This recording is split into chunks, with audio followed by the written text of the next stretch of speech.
প্রিয় শিক্ষার্থীবৃন্দ, আশা করি সবাই ভালো আছো। স্বাগত জানাচ্ছি আমার ক্লাসে। আজকে আমরা আলোচনা করব বাণিজ্যিক ব্যাংকের বহুগুণিত ঋণ সৃষ্টির প্রক্রিয়া নিয়ে। এটা একাদশ দ্বাদশ শ্রেণী অর্থনীতি প্রথম পত্র 10ম অধ্যায়ের একটা আলোচ্য বিষয়। তো আমাদের মূল আলোচ্য বিষয় হচ্ছে বাণিজ্যিক ব্যাংকের বহুগুণিত ঋণ সৃষ্টির প্রক্রিয়া। দেখো, তাহলে শুরু করা যাক। বহুগুণিতক মানে বহুগুণ, ঋণটা সৃষ্টি হবে বহুগুণে। তার মানে কি দাঁড়ায়? মনে করো 500 টাকা বহুগুণে বৃদ্ধি পাবে। যদি 10 গুণ বৃদ্ধি পাই তাহলে কত হবে? 5000।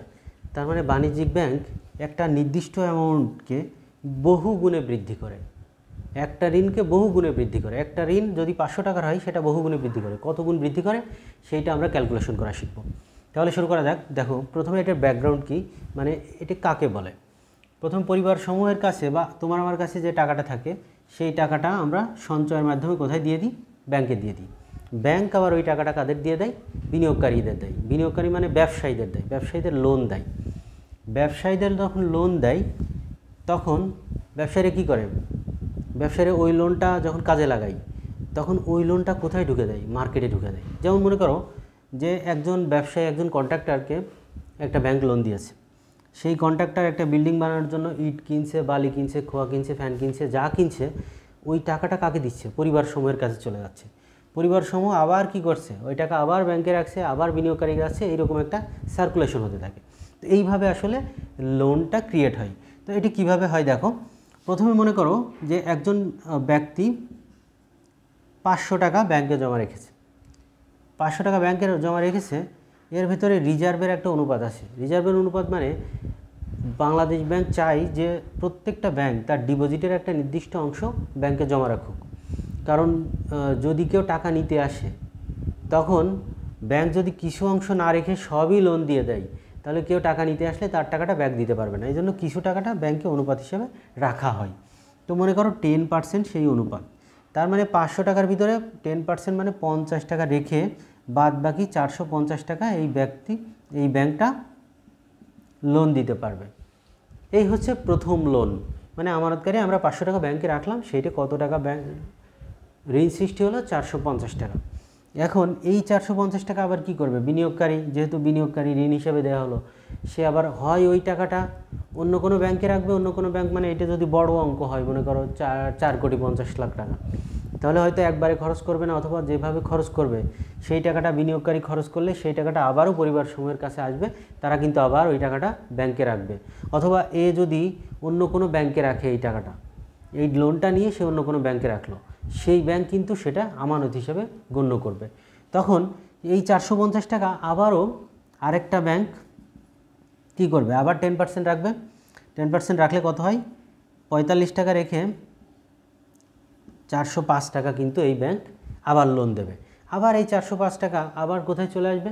আবার ব্যাংকে চলে আসবে, অন্য একটা ব্যাংকে চলে আসবে, অন্য অনেকগুলো ব্যাংক বা একটা ব্যাংকে চলে আসবে। সেখান থেকে আবার 10% মানে 40.5 টাকা রেখে বাদ বাকি টাকা কিন্তু আবার মনে করো 40.5 টাকা রাখলে তাহলে 64.5 টাইপের কিছু হয়, 364.5 এই টাকাটা আবার কিন্তু আরেক ব্যাংকে যাবে। তাহলে দেখো এই যে 500 টাকা আমার ছিল, আমি প্রথমে বলছিলাম যে 500 টাকা আমার, কিন্তু যখনই ব্যাংকে রাখলাম তখন এই টাকা কিন্তু অনেকজনের লোন হচ্ছে, অনেকজন এখন দাবি করছে যে এই টাকাটা আমার।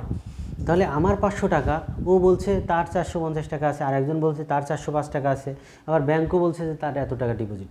তার মানে দেখো 500 টাকা কিন্তু অর্থের যোগান বা মানি সাপ্লাই এটা বহু গুণে বাজারে বৃদ্ধি করে দিচ্ছে। তো এইটাই হচ্ছে এটার মূল মেকানিজম।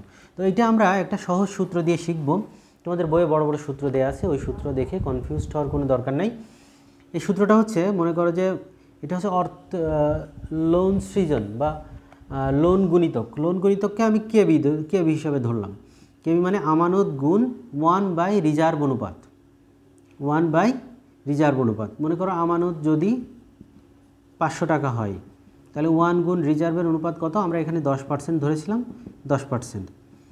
তাহলে 500 গুণ 10% মানে 10/100, 10/100। তার মানে 1/10/100 ইকুয়াল টু 500 গুণ 100 উপরে চলে যাবে, 10 নিচেই, তাহলে কত? 5000। তার মানে দেখো 500 টাকা বহু গুণে বৃদ্ধি পেয়ে কত হয়ে গেল? 5,000 টাকা হয়ে গেল। এটাই হচ্ছে বাণিজ্যিক ব্যাংকের বহুগুণিতক ঋণ সৃষ্টির প্রক্রিয়া। তাহলে এই যে রিজার্ভের অনুপাত বাংলাদেশ ব্যাংক বলে দিয়েছে কত, যে টাকায় তোমার কাছে আমানত আসুক 10% রেখে বাকি টাকা লোন দেবে। এখন বাংলাদেশ ব্যাংক কিন্তু বা সেন্ট্রাল ব্যাংক এই রেটটা কমাতে বাড়াতে পারে।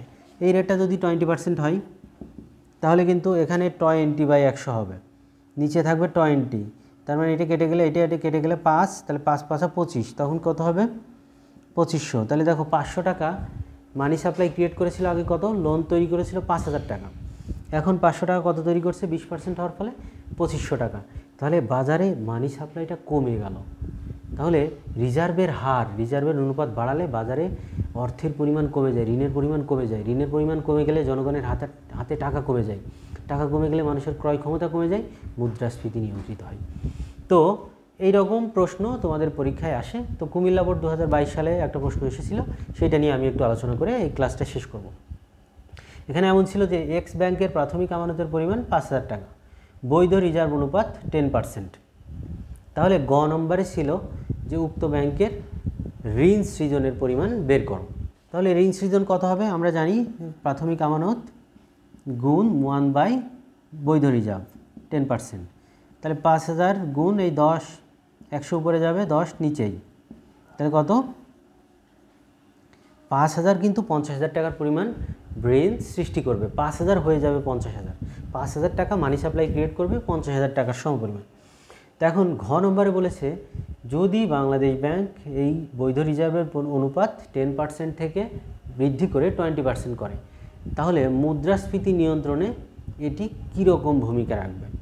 তাহলে দেখো এটা যদি 10 না হয়ে 20 হতো, তাহলে এটা 20, এটা কেটে গেলে 5, তাহলে কত হতো 5 5 25,000। তাহলে আমরা 5,000 টাকা বা আগে 10% থাকলে বাজারে অর্থের যোগান তৈরি করছিল 50,000, এখন কত তৈরি করছে 25,000। তাহলে এখন দেখো 25,000 টাকা যখন তৈরি করছে বাজারে, এখন টাকার পরিমাণ কিন্তু 50,000-এর চেয়ে অর্ধেক হয়ে গেল।